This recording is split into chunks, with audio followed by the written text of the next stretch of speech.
L'avenir pour les salariés du volailler doux en Bretagne. Le tribunal de commerce de Rennes rend, Émilie, sa décision cet après-midi. Ah oui, le groupe est en liquidation judiciaire à cause de graves difficultés financières et deux offres principales ont notamment été examinées en début de semaine par les juges, celle de l'Ukrainien MHP et celle aussi d'un consortium mené par le leader français de la volaille. Au siège à Châteaulin, François Coulon.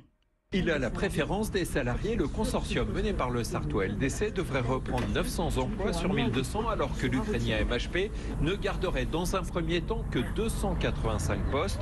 Une réduction d'effectifs est donc incontournable.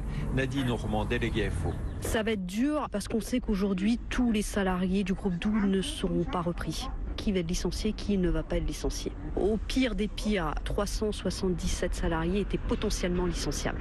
Quand on a donné autant de temps pour une entreprise et de se dire que demain on peut recevoir une lettre de licenciement, quel avenir vous avez?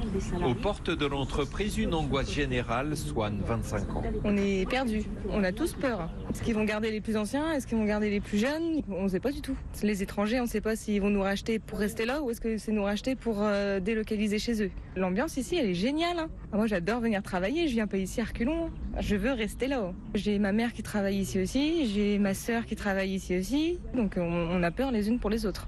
Moyenne d'âge ici, plus de 50 ans et 30 ans d'ancienneté. Ce sont des vies entières qui sont sur la sellette. Châteaulin, François Coulon, Europe 1.